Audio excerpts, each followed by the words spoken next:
Okay, communicative competence. Okay, so there's lots of different models of communicative competence that's been adapted over the years.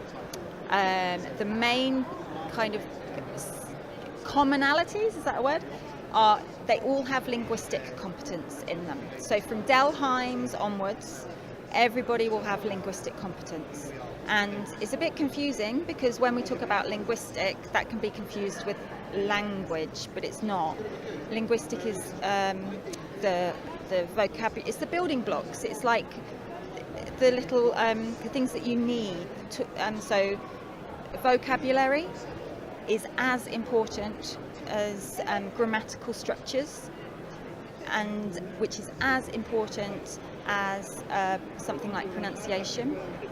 And then knowing a variety of vocabulary is as important as knowing a variety of grammatical structures.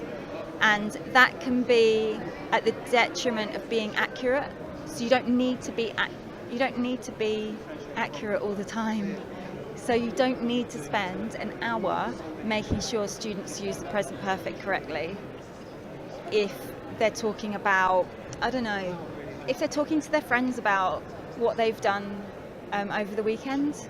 It's okay to just put something like using collocations above the are you using present perfect correctly, because inevitably they need to be also speaking fluently at the same time. Anyway, so there's your linguistic competence. That's about being varied and accurate. Vocabulary, grammatical structures, and pronunciation. Then you have all the communicative competence models have something like sociolinguistic competence, discourse competence.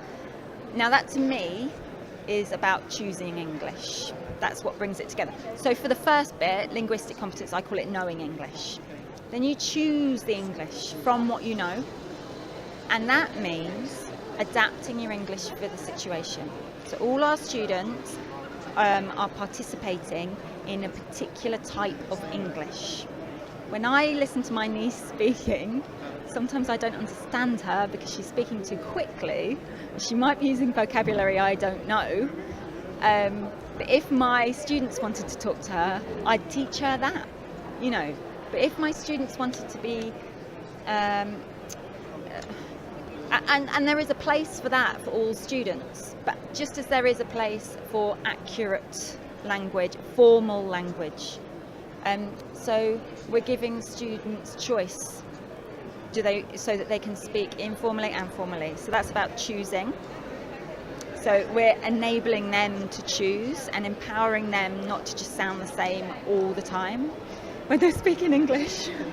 And then thirdly, communicative competence. Some models have strategic competence or fluency. And this is about, I call it taking risks. So it's about knowing how to communicate when it's difficult. Like, so what I just did there. How do you pause and fill the space? How do you try and find words? How do you concept check with other people? We wouldn't call it concept checking. We'd be saying, how do you know people understand you? How do you listen to something? And like an authentic, how do you listen to a song? Or how do you listen to TV, a film? You know, well, how do you understand that? So that's about getting strategies across. And I would say the intercultural competence, which is kind of, it's not new at all, but it's a new buzzword. I quite like the CEFR talks about plurilingual and pluricultural competence. I think it's much better, than intercultural. Intercultural to me, the word itself sounds like we are coming from different places. Pluricultural means that we can find commonalities and we have differences. So for example, you guys come from Croatia, I come from the UK. Does that mean that our culture is different?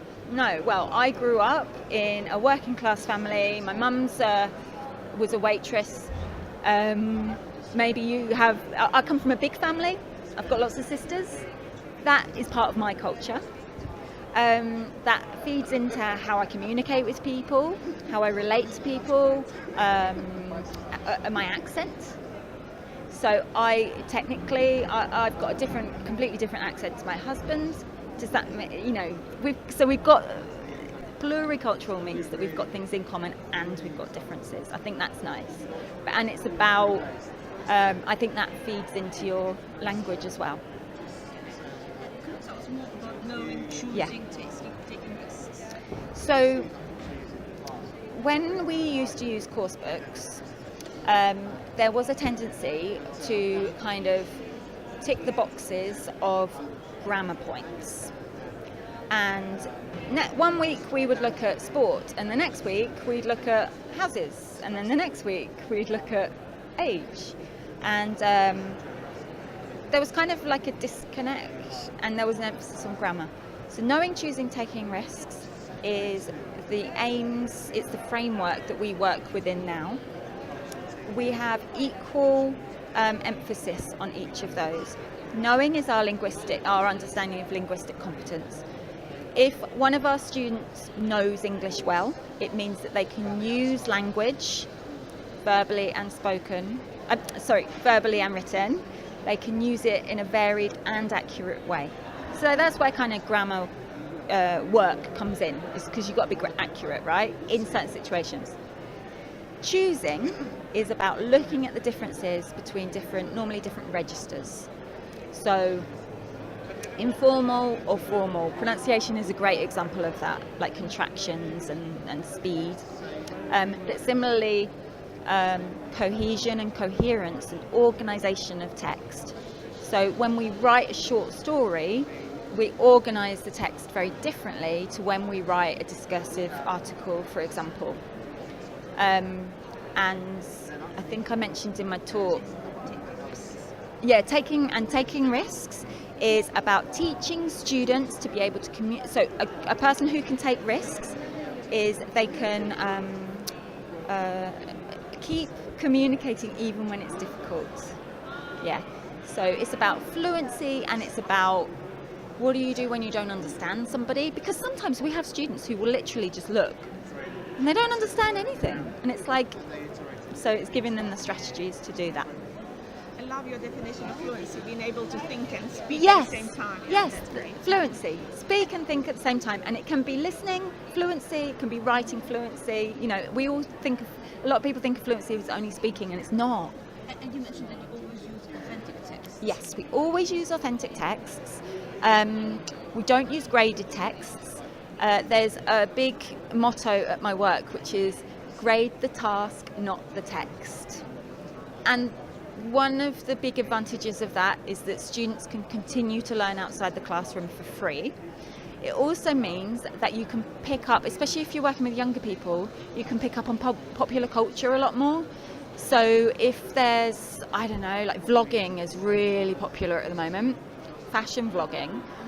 So if we've got a group of students that would like to look at that, we can look at it, And we say to the students, you are not expected to know everything here, but we are going to teach you how to find the language in that and look at the resources that person who made that vlog, look at what they've used, and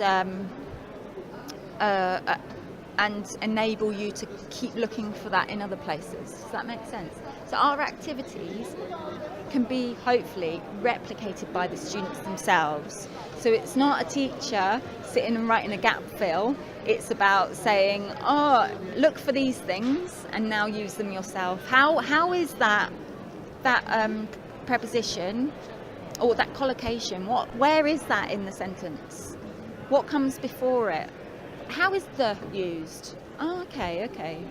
Things like that. So in your talk, you said something interesting about grammar. Yeah. Learning grammar, where it fits into your lesson. Yeah. So we make sure. So we have 10-week terms, and across the term we will try and cover most typical grammar points. But the way we do that is we have episodic units of work, and that unit will look at particular text types. So, for example, blogs and vlogs, which in terms of choosing is will generally be informal. Let's think of a fashion blog and a fashion vlog. So the topic is fashion. That's your vocabulary. When people are talking about in a fashion vlog, they're often describing fashion. Okay, so let's look at one of those. What does that person do? They don't use indirect questions. They don't use it, so don't teach it at that point. But they do use a lot of adjectives. They probably use a lot of past simple and past continuous, because they might have been talking about what they bought and when they bought it, and they might have used present perfect. They might be using some imperatives for recommending language. They won't use language connected with sport. Well, they might do, I suppose, but you're using stuff that's relevant in that situation, and it's quite nice because Authentic text. yeah, from the authentic text, and then it's nice because the students see a reason for using it. Because and then you say, okay, students, now you go and do your own fashion vlog. I've given you the resources to do it. Go and do it, and then they can do it themselves, and then you get that cycle of learning because you see what the students can't do, and then you say, okay, I'll need to revisit that, but maybe I can revisit it in the next unit. Might be adjectives, so for the next one you might do talking about education, which is more formal, but you might kind of be able to build on some of the stuff you did in the first place. And you give some good advice for teachers who create their own materials. Yeah, I think that people should enjoy teaching and experiment, and when they're creating their own materials, I don't think you're not expected to rewrite a course book, and you don't need to have had training in materials development to write materials. It's absolutely fine to look at your students and say, can they do what they have to do? If they can't, why can't they do it? And teach that. So look at what they need to do. What's the end bit? Can they do it? Maybe they can already. In which case you want to elevate the stuff that they can do, but look at the stuff that they can't do and teach that. Don't have a checklist of random stuff that, articles that, yeah. Okay? Thank you very much. Thank you. So much.